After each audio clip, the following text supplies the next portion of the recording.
Assalamualaikum warahmatullahi wabarakatuh. Halo Sobat Caping semuanya, selamat datang di channel Anak Caping. Channelnya para petani yang tidak pernah bosan berbagi ilmu dan pengalaman yang bermanfaat di bidang pertanian.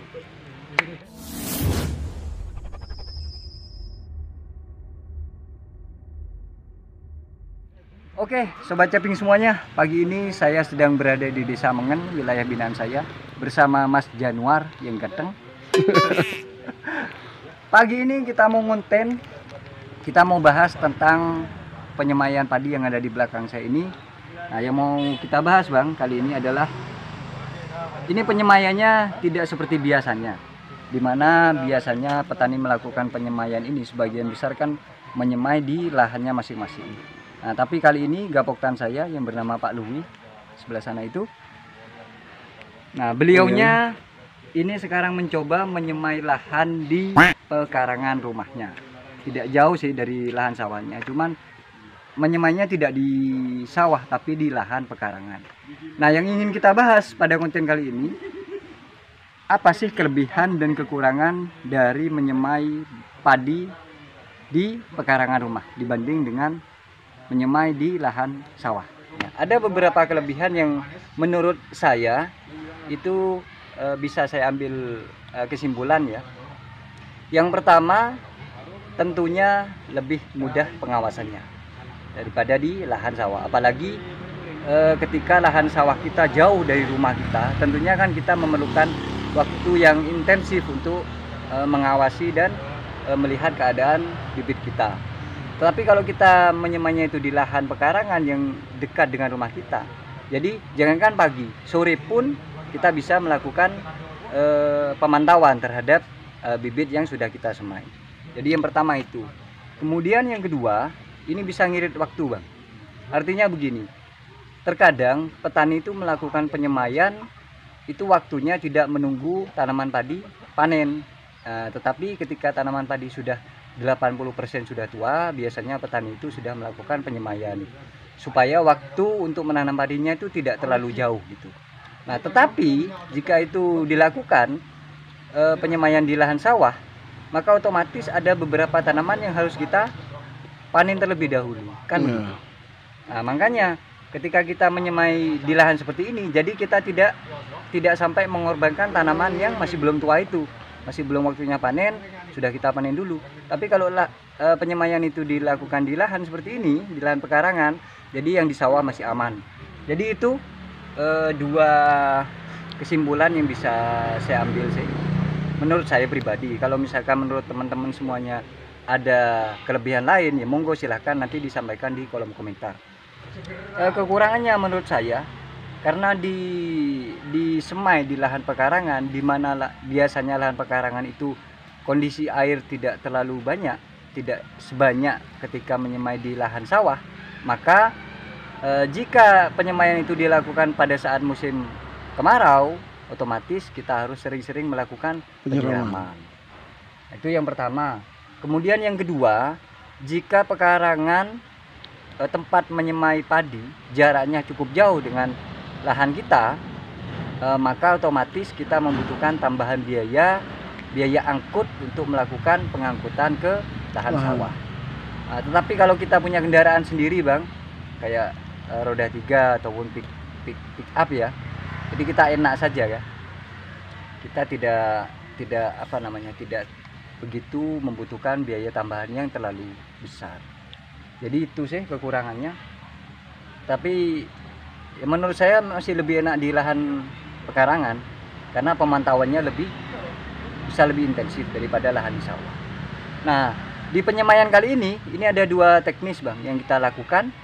Ini yang pertama, kita menyemai seperti biasanya, seperti petani lakukan.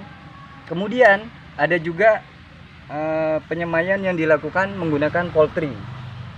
Nah, ini sebenarnya penggunaan poultry ini bukan pertama kalinya ya, sudah beberapa kali gapoktan saya mencoba. Ada beberapa kelebihan juga yang bisa kita dapatkan ketika kita melakukan penyemaian menggunakan poultry ini. Oke Sobat Caping semuanya, seperti yang saya bilang tadi, sebelah saya ini adalah gapoktan saya, namanya Pak Luwi, Ketua Gapoktan Sukamakmur di Desa Mengen. Pak Luwi ini sudah beberapa kali melakukan penyemaian menggunakan poultry. Nah, menurut Pak Luwi sendiri, kira-kira apa kelebihan dari menyemai menggunakan poultry ini? Ya, tidak usah langsung ngikut dengan poultry-nya ke tengah sawah itu. Jadi mempermudah pengangkutan, Pak. Pengangkutan. Selain apa? Selain mempermudah pengangkutan seperti ini, kira-kira kenapa boleh kelebihan menyemai ning lahan pekarangan itu? Ya, pemantauannya kempang Kempang. karena gubanare. Seperti yang saya bilang tadi ya Sobat Caping, jadi lebih mudah untuk melakukan pemantauan. Nah, Pak Luwi ini Sobat Caping, ini insya Allah sudah keempat kalinya sih Pak. Saya namen bibit padi mapan P05. Nah, ini yang kita semai, ini benihnya padi mapan P05 Sobat Caping. Dan ini adalah budidaya tanaman padi yang kalau tidak salah keempat kalinya. 4 musim sudah Sobat Caping. 4 musim dan setiap musim menggunakan padi mapan P05 terus. Nah, kira-kira apa Pak istimewanya padi mapan P05? Ya, 2 kali lipat Produksinya. Mas?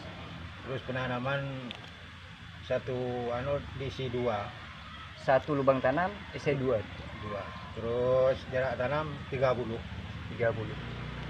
Nah, mungkin kelebihan lainnya Pak ketika dia namen padi mapan P05 Ya, perawatannya mudah. Mudahnya dari ke apa Pak? Pupuk Pupuk tak pakai melak menggunakan. Pupuknya tidak begitu melak. Melak itu tidak begitu banyak Sobat Caping. Yang kedua, ya perawatannya gampang karena padi mapan P05 ini meskipun padi hibrida tetapi daya tahan terhadap hama dan penyakit cukup kuat. Ini Pak Gi. Termasuk orang. Kalau orang sih enggak, tapi Cukup tahan lah. cukup tahan. Tapi tidak tahan. Iya. Kalau orang varietas apapun, Iya. saya kira meskipun tahan, tidak bisa cek tahan. Tapi ya. ya cukup tahan lah gitu. Cukup tahan. Nah, Tidak ada padi yang bebas berang, tidak bisa. Ya, betul. Cuman kekurangannya Mas, tidak tahu juga ya ini karena sudah 4 musim sekarang dan terus-terusan itu padi mapan di 05. Yang terakhir kemarin kena Santomonas. Iya, Pak. Mungkin harus berubah varietas Pak. Nah, makanya Cobalah sekali musim gitu. saya sudah menganjurkan. Saya bilang kalau bisa dalam 1 tahun 3 musim jangan terus-terusan padi hibrida. Ya paling tidak ada pergiliran varietas. Tetapi Pak Luwi yang namanya sudah kadung cinta ya. Sudah kadung senang gitu ya. Terlanjur. Iya, padahal harga benihnya ada nanggung-nanggung ini, Bang. Kemarin beli 6 kilo benih ini sudah 1 juta lebih. 6 kilo benih sudah 1 juta lebih. Bayangkan kalau misalkan petani yang belum pernah menanam padi mapan mahal, suruh beli benih 6 kilo 1 juta lebih, saya kira mau. Tapi kan pertumbuhannya berbeda Mas. Ya. Tumbuh kembangnya berbeda. Nah makanya kira-kira menurut kalian kenapa Pak istimewanya dengan harga benih yang mahal begitu sih tetap dipaksakan? Hasilnya kan 2 kali lipat ya, online kita bisa 1 ton lebih gitu. Nah, makanya Bang, awalnya Pak Luwi ini dulu tidak mau dibagi nanam mapan P05 tidak mau awalnya karena yaitu tadi harga benihnya mahal. Tetapi setelah petani melakukan sendiri, waktu itu nyoba sekilo awalnya cuma 1 kilo. Nah, waktu itu dari biasanya hasil produksi yang hanya 5-6 kintal mentok itu bisa dapat 1 ton lebih. Bahkan pencapaian paling tinggi waktu itu luas 100 itu kan ada 3 peta di sana Bang lah. Petaan yang pinggir jalan yang 1 peta itu dapat 1,4 1,3 itu pencapaian paling tinggi. Luas 100 dapat 1 ton 3 kintal. Oh. Bayangkan kalau padi biasanya kan tidak mungkin sebenarnya. Ya paling banter sudah 6 kintal lah. 6 kintal. Mentok itu kalau perawatan istimewa 6 tidak sampai 7 kintal. Tapi kalau Pak, nyampur tak pernah ya. Benihnya. Enten nih Kak. Benih. Salon. Benih gini kayak misalkan 802 lagi. campur bi Sintanur misalkan. Campur gini. Tuluan Sinta anu lah. Oh, si panen. Kalau di petaan yang berbeda Oh. pernah Pak Li. Jadi 3 peta itu Kalau di mix. enggak, belum pernah. Nah, makanya ini meskipun harga benihnya mahal, jadi pemikirannya Pak Luhwi sekarang itu lebih baik harga 1 juta lebih ya Bang untuk 6 kilo. Kalau harga gabah sekarang 600. 650 sekarang. 650. 650. Anggaplah kita berkorban 2 kintal lah ya, 2 kintal kan Pak Elang. Anggap kita berkorban 2 kintal menghilangkan biaya itu untuk membeli benih. Tetapi yang biasanya itu 3 petak dapat 2,5, 2,6, 2 ton 6 kintal. Pernah oleh telur ton? Hiburan nggak telepon? Mon padi biasanya. Iya tak. Biasanya oleh Kalau ada ton lebih kan. 2 ton lebih sedikit, 3 petak, luas 300 lah. Nah, tapi kemarin padahal kena Santo Munas itu masih keluar 3 ton. Jadi dari 2 ton naik ke 3 ton kan selisihnya sudah jauh. Nah, makanya ketika Pak Luhwi membeli benih dengan harga segitu ini masih tidak rugi. Hitungannya tidak rugi. Perawatan gampang, kemudian hasil produksinya yang banyak. Jadi itu ya Sobat Caping, ini informasi buat petani-petani semua. Makanya kita jangan berpikirnya karena harga benihnya mahal, karena harga racunnya mahal, harga pupuknya mahal. Janganlah, apalagi sekarang kan pupuk subsidi dibatasi. Masih banyak pupuk-pupuk lainnya Pak yang bisa dipakai. Nah, itu kita manfaatkan. Daripada tanaman tidak dipupuk kan tambah tidak menghasilkan. Harus ada alternatif lain lah. Banyak pupuk non subsidi, macamnya pupuk juga banyak. Jadi jangan hanya ketergantungan terhadap pupuk Subsidi. bersubsidi saja. Yang jelas semua tanaman itu sama dengan diri kita. Mereka butuh perawatan yang maksimal. Makanya ketika tanaman butuh pupuk, butuh perawatan, pengaplikasian pestisida, jangan menunggu lah pupuk subsidinya belum datang, pupuk subsidinya tidak ada, pada dipupuk. Jangan pakai pupuk-pupuk yang lain. Karena menunggu itu melelahkan, Mas. Iya, betul deh. Betul deh. Oke, jadi itu dulu Sobat Caping yang bisa kita berikan ke Sobat Caping semuanya.